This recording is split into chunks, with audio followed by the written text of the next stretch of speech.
नमस्कार प्रिय विद्यार्थियों, आपके अपने फेवरेट यूट्यूब चैनल पर आपका स्वागत है। मैं सुरेश कुमार एक बार फिर से आपके साथ। दोस्तों आज बात करेंगे आईटीआई सेकेंड ईयर और ट्रेड थ्योरी यानी इलेक्ट्रीशियन थ्योरी की बात करेंगे। आज जिन बच्चों का एग्जाम है वो इस पेपर का एनालिसिस करके जरूर जाइए। इससे पहले हमने एक क्लास और ट्रेड थ्योरी की अवेलेबल कराई थी जिसमें 50 क्वेश्चन और थे। तो इन 50 क्वेश्चन 50 क्वेश्चन पहले के 100 क्वेश्चन पूरे हैं। ये 100 क्वेश्चन देखे जाओ। ट्रेड थ्योरी में आपके 99% पास होने के चांसेज है, क्योंकि ये क्वेश्चन है ये आपके 16 तारीख से लेके 19 तारीख के बीच में, यानी 3 दिनों के लगभग 9 शिफ्टों के पेपर है और पूरे क्वेश्चन यहीं से आ रहे हैं। तो आप 10-12 मिनट का वक्त निकाल के इन पेपरों का एनालिसिस करके जरूर जाना।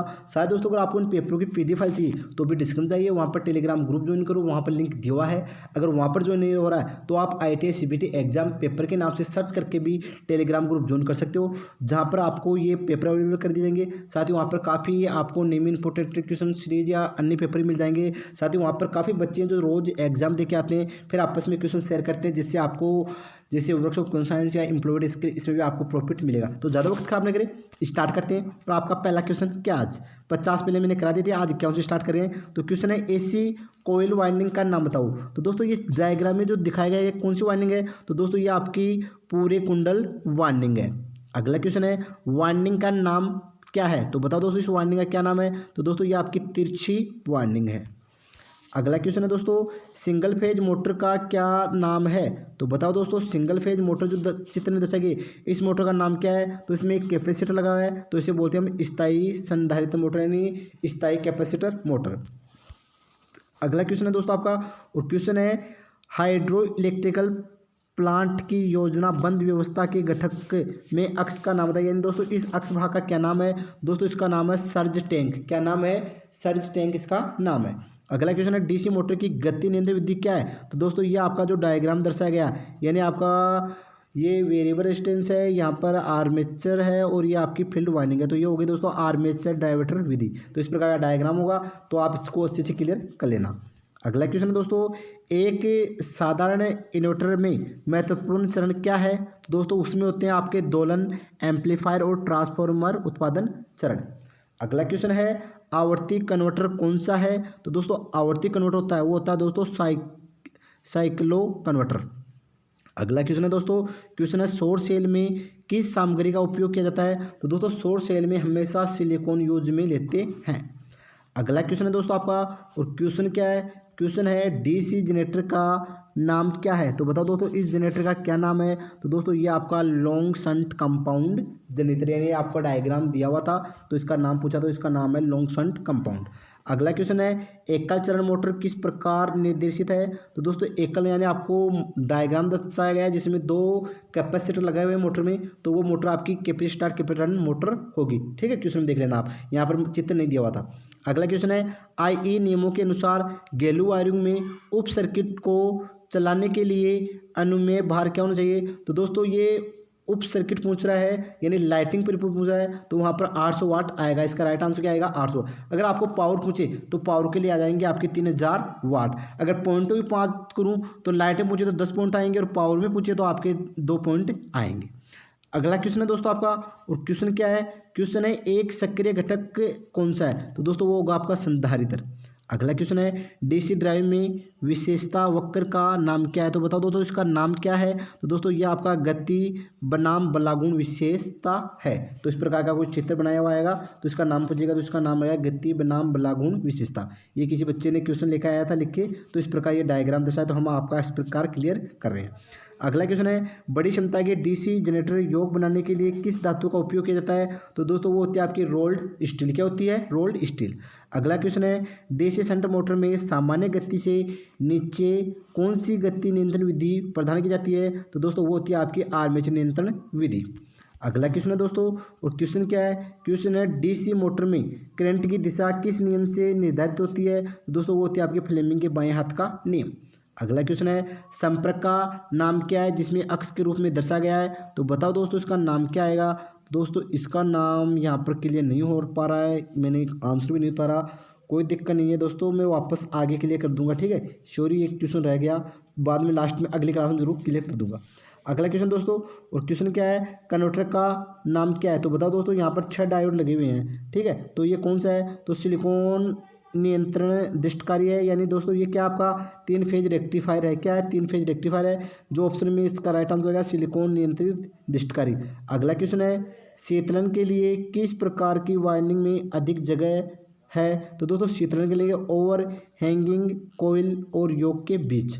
अगला क्वेश्चन है, यदि कोयल पिच पोल पिच से कम है तो वाइंडिंग का नाम क्या है? तो दोस्तों वो हो गया आपकी शॉर्ट कोल्ड वाइंडिंग। अगला क्वेश्चन पूछा गया था दोस्तों, और क्वेश्चन क्या है, सार्वभौमिक मोटर का अनुप्रयोग क्या है? तो दोस्तों भोजन मिक्सर के लिए हम सार्वभौमिक यानी यूनिवर्सल मोटर यूज में लेते हैं। अगला क्वेश्चन है दोस्तों, क्वेश्चन है अल्टरनेटर के ईएमएफ समीकरण की गणना करने का सूत्र क्या है? तो दोस्तों ईएमएफ समीकरण की गणना करने का सूत्र आएगा E बराबर 4.44 KD और KC और F, ये आएगा, ठीक है। अगला क्वेश्चन है, पूर्ण लोड पर 10 HP 3 क्लच मोटर चलाने के लिए फ्यूज दर क्या होगी? तो दोस्तों वो होगी आपकी 25 एम्पियर, यानी फुल लोड करंट क्या होगा 1.5 का वर्ग होता है। तो इसका हो गया, तो इसका राइट आंसर क्या आएगा 25 एम्पियर। अगला क्वेश्चन है, अक्ष द्वारा चिन्हित डिवाइस का नाम बताओ। तो बताओ दोस्तों इस डिवाइस का नाम क्या है? तो इस डिवाइस का नाम आएगा दोस्तों आपका सहायक संपर्क। क्या आएगा? सहायक संपर्क। अगला क्वेश्चन पूछा गया है दोस्तों, क्वेश्चन है कंडक्टर सेमी कंडक्टर और इंसुलेटर के रूप में एक सामग्री तय करने के लिए मापदंड क्या है? तो दोस्तों वो होगा आपका परमाणु में वैलेंस इलेक्ट्रॉनों का अस्तित्व है। अगला क्वेश्चन है, 4 पोल डीसी जनरेटर के डुप्लेक्स लैप वाइंडिंग में कितने समांतर रास्ते होते हैं? तो दोस्तों ये लैप पूछ रहा है, तो इसमें आपको 4 पोल दे रखे हैं, तो इसके दुगने क्या हो जाएगी, इसके समांतर पथ यानी 8 हो गए। अगर आपको वे पूछता तो 4 के बराबर 4 ही होती है, यानी A बराबर P उसमें होते हैं, या जितने पोल होते हैं उतने समांतर पथ होते हैं। किसमें? वे में। यहाँ पर लेप पूछ रहा है, तो लेप में क्या हो जाते हैं, दुगने हो जाते हैं। अगला क्वेश्चन है, फुल वेव रेक्टिफायर का इनपुट रियल फ्रिक्वेंसी क्या है? तो दोस्तों वो होता है आपका 2 फिन। अगला क्वेश्चन है, PWM का पूर्ण रूप क्या है? तो दोस्तों ये हो गया आपका पल्स विथ मॉड्यूलेशन। अगला क्वेश्चन है दोस्तों आपका, क्वेश्चन है IE नियम के अनुसार EI मध्यम वोल्टेज घरेलू इंस्टॉलेंस में किन्हीं 2 चालकों के बीच इंसुलेशन प्रतिरोध क्या होता है? तो दोस्तों वो होता है 1 मेगा ओम से अधिक। अगला क्वेश्चन है, शॉर्ट और ओपन सर्किट के लिए आर्मेचर वाइंडिंग का परीक्षण करने के लिए किस उपकरण का उपयोग होता है? तो दोस्तों वो होता है आपका बाहरी ग्राउलर। अगला क्वेश्चन है दोस्तों, 2 अल्टरनेटरों के समांतर संचालन के डार्क लैंप विधि में लैंप किस स्थिति में बुझ जाते हैं? तो दोस्तों वो होगा आपका वोल्टेज और आवृत्ति बराबर हो तब बुझ जाते हैं। अगला क्वेश्चन है, स्प्लिट चरण मोटर का कार्य सिद्धांत क्या है? तो दोस्तों वो होगा आपका लेंज का नियम। अगला क्वेश्चन है, पेच का उपयोग किए बिना पैनल बोर्ड में MCB OLR को माउंट करने के लिए किस सामग्री का उपयोग होता है? तो दोस्तों वो होता है आपका ड्रेन रेल। अगला क्वेश्चन है दोस्तों आपका, क्वेश्चन है कंट्रोल पैनल वायरिंग में वायरिंग एक्सेसरीज का नाम क्या है? तो दोस्तों वो आएगा आपका ड्रेन रेल। अगला क्वेश्चन है, पारंपरिक बिजली उत्पादन पर गैर पारंपरिक बिजली उत्पादन का नुकसान क्या है? दोस्तों वो हो गया आपका बेस लोड डिमांड के लिए इस्तेमाल नहीं किया जाता है। ये याद करके जाना अच्छे से। अगला क्वेश्चन है, कौन सा इलेक्ट्रॉनिक सर्किट बिना इनपुट के AC सिग्नल उत्पादन करता है? तो दोस्तों वो होता है आपका दोलन सर्किट। क्या होता है? दोलन सर्किट। अगला क्वेश्चन है, आर्मेचर वाइंडिंग प्रतिरोध को मापने के लिए किस उपकरण का उपयोग किया जाता है? तो दोस्तों वो होता है आपका केल्विन ब्रिज। क्या होता है? Kelvin bridge. अगला क्वेश्चन है दोस्तों, एक स्वयं उत्तेजित DC जनरेटर में अवशिष्ट चुंबकत्व की आवश्यकता है, तो किसके लिए? वोल्टेज का निर्माण करने के लिए। अगला क्वेश्चन है, AC इंडक्शन मोटर में बलागुण और स्लिप के बीच क्या संबंध है? तो दोस्तों वो होती है स्लिप बदलने से बलागुण बढ़ता है, ठीक है। अगला क्वेश्चन है, अल्टरनेटर में आर्मेचर प्रतिक्रिया के कारण DC मैग्नेटाइजिंग प्रभाव की भरपाई कैसे करें? तो दोस्तों वो होता है आपका फील्ड उत्तेजना विधि में वृद्धि करके। अगला क्वेश्चन है दोस्तों, कंट्रोल पैनल वायरिंग में उपयोग किए जाने वाले नियंत्रण ट्रांसफार्मर का उद्देश्य क्या है? दोस्तों वो होगा आपका सहायक सर्किट में बिजली की आपूर्ति करने के लिए। अगला क्वेश्चन है सौर सेल में किस सामग्री का उपयोग किया जाता है? तो दोस्तों वो होता है आपका सिलिकॉन। क्या होता है? सिलिकॉन। अगला क्वेश्चन है दोस्तों, क्वेश्चन है आपका किस एकल कला की मोटर में टेप फील्ड स्पीड कंट्रोल विधि कार्यरत है? तो दोस्तों वो होती है आपकी यूनिवर्सल मोटर। अगला क्वेश्चन है 3 फेज प्रेरण मोटर में किस गति को तुल्यकालिक गति कहा जाता है? तो दोस्तों वो होती है आपकी चुंबकीय क्षेत्र की गति को घुमाते हुए। अगला क्वेश्चन है कोयल की औसत परिधि की गणना करने का सूत्र क्या होगा? दोस्तों उसका सूत्र ये होगा, ठीक है, लिन बराबर है लिन प्लस लोट बटा 2 और CM। अगला है ओवरहेड लाइन संयुक्त का प्रकार क्या है? दोस्तों आपको इसका इस डायग्राम का नाम पूछ रहा है, ठीक है, तो इस डायग्राम का नाम क्या है? तो इसका नाम आ गया दोस्तों ACSR के लिए संयुक्त स्पीड यानी एल्यूमिनियम कंडक्टर, हाँ एल्यूमिनियम कंडक्टर स्टील रेनफोर्ड। अगला क्वेश्चन है यदि ISI के अनुसार घोषित वोल्टेज 240 है तो न्यूनतम अनुमेय एकल चरण कार्यरत वोल्टेज क्या होगा? तो दोस्तों वो होगा 228, यानी ±5% कम पूछ रहा है तो इसमें न्यूनतम पूछ रहा है, तो ±5% कम किया तो वो 12 कम हो गया, तो 240 में 12 गई तो 28 बच गई।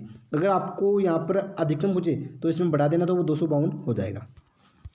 अगला क्वेश्चन है ड्राइव सिस्टम में किस प्रकार की संवेदन इकाई कार्यरत है? तो वो गति संवेदन है। अगला क्वेश्चन है AC और DC मोटर में गति नियंत्रण के लिए कौन सी नियंत्रण प्रणाली बहुत कम बिजली की खपत करती है? तो वो आएगी दोस्तों ड्राइव नियंत्रण। अगला क्वेश्चन है परिपथ में अक्ष अंकित डिवाइस का नाम क्या है? तो दोस्तों ये अक्ष से अंकित डिवाइस का नाम है आपका ओवरलोड रिले ट्रिप। ये क्वेश्चन पहले भी आया था, आप क्लियर हो चुका है, ठीक है, पहले क्यों आंसर नहीं मिला था इसका। अगला क्वेश्चन है अल्टरनेटर में भाग का नाम क्या है? तो दोस्तों ये आपका मुख्य ध्रुव रोटर है, यानी आपका सैंडेड पोल रोटर आ गया। आपका बेलनाकार रोटर बड़ा आता है, ये छोटा आ गया। अगला क्वेश्चन है लाइन इंस्ट्रूमेंट का नाम क्या है? तो बताओ दोस्तों इसका नाम क्या है? तो ये दोस्तों नीलमन प्रकार का इंस्ट्रूमेंट यानी आपका सस्पेंस इंसुलेटर है। तो ये आपके पूरे क्वेश्चन के लिए हो चुके हैं। इससे पहले क्लास होगी। अगर वीडियो आपको अच्छा लगा तो लाइक और शेयर करना। तो थैंक यू दोस्तों, बस इतना।